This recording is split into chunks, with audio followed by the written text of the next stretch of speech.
Bonsoir, maître Sanjay Mirabeau. Bonsoir. Merci d'être avec nous ce soir. Vous êtes l'avocat de Dieudonné. Quelles sont les motivations que l'on vous a communiquées quant à cette interdiction ? Alors on a pris attache avec l'ambassade d'Angleterre en France. On a pris attache aussi avec le Home Office en Angleterre. On a envoyé des courriels officiels, donc on attend les réponses. On est ravis en fait de cette interdiction, puisque de toute façon on s'attend à tout, donc on est surpris par rien.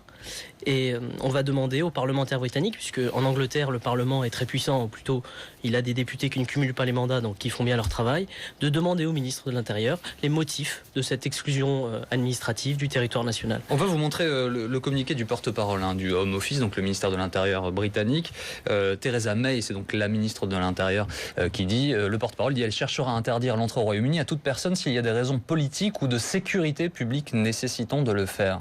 Oui, alors il est normal que cette personne se soit laissée prendre au piège du mensonge qui est à l'œuvre depuis environ un mois, à savoir que ce geste de la quenelle est antisémite. On a déposé des plaintes concernant l'interprétation de ce geste qui, à mon sens, est erronée. Ça arrive bientôt à son terme. D'ailleurs, des représentants des institutions communautaires juives notamment sont revenus sur leur position. Ce qui est gênant maintenant, c'est que cette polémique et cette affaire est allée trop loin puisqu'elle a même traversé la Manche.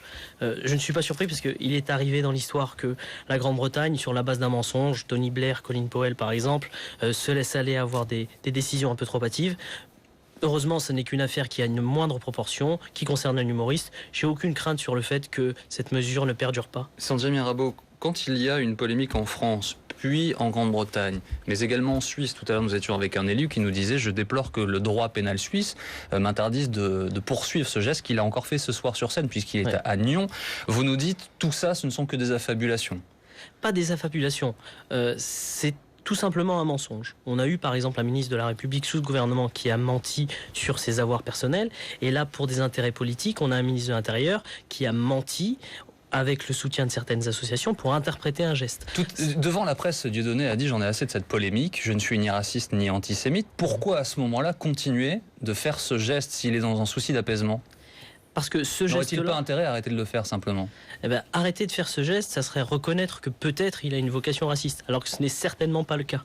Je pourrais utiliser ce mot-là, par exemple, dans le langage courant, sans émettre la moindre provocation, parce que je respecte ma déontologie, mais par exemple en vous disant que le cumul des mandats en France est peut-être la plus belle quenelle de la République. Ce qu'il fait sur scène, lorsqu'il fait ce geste, et qu'on emploie ce mot dans l'expression courante, et d'ailleurs Roger Kuckerman l'a indiqué aussi très clairement maintenant, que ce geste n'était pas antisémite et que la question se posait dans des lieux de mémoire. Eh bien, il s'agit de poursuivre la normalisation de ce qui était déjà normal pour tous ceux qui allaient voir les spectacles. En fait, du geste de la quenelle et des spectacles de Dieudonné, il en va de même que pour les banlieues en France, c'est-à-dire que les gouvernants qui s'autorisent à en parler n'y ont jamais mis les pieds en fait. Où en est-on ce soir des dernières affaires qui concernent votre client ? La dernière fois que nous étions vus, il était opposé à un notaire venu lui signifier des ordres de paiement. Oui. Alors, écoutez, nous on a porté plainte contre cet huissier, mais la véritable question c'est est-ce que les amendes qu'il venait délivrer, en tout cas les commandements de payer, ont été respectées ? Eh bien oui, toutes les amendes qui lui ont été apportées ont été payées, même si sur la forme ça n'a pas été très régulier. En tout cas, lui il respecte la loi. Et les 650 000 euros trouvés en liquide ainsi que les 15 000 $ à son domicile, vous nous le confirmez ? Alors c'est pas exactement ces montants-là, mais bon, ils sont globalement assez proches de la réalité. Et là-dessus, pareil, en toute transparence, il s'agit de l'argent de la société, dont une bonne partie allait servir à payer les avocats, puisqu'ils ont beaucoup de travail ces temps-ci. Pas en dollars, en euros exclusivement, mais je crois que là il n'y avait pas la TVA sur ce qu'on avait saisi. Et on a tous les justificatifs concernant cette somme en liquide.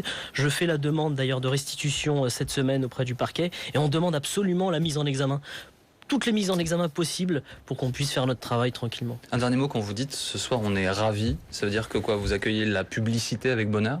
C'est pas la publicité, c'est juste que on sent, et pour ma part, dans l'histoire des gouvernants et des gouvernés, souvent quand il y a un acharnement juridique et étatique contre une personne, c'est comme cela que ça se passe, à savoir des procédures pénales, fiscales. Cette fois-ci, on va pouvoir avoir la réponse de ce que je considère comme la démocratie parlementaire la plus aboutie au monde. Donc on va demander à des députés de la Chambre des communes de poser la question au ministre de l'Intérieur, qui va répondre tout simplement, sans polémique, puisque en Angleterre, mis à part pour le ministre de l'Intérieur, c'est-à-dire l'homologue de Manuel Valls, Dieudonné n'est personne.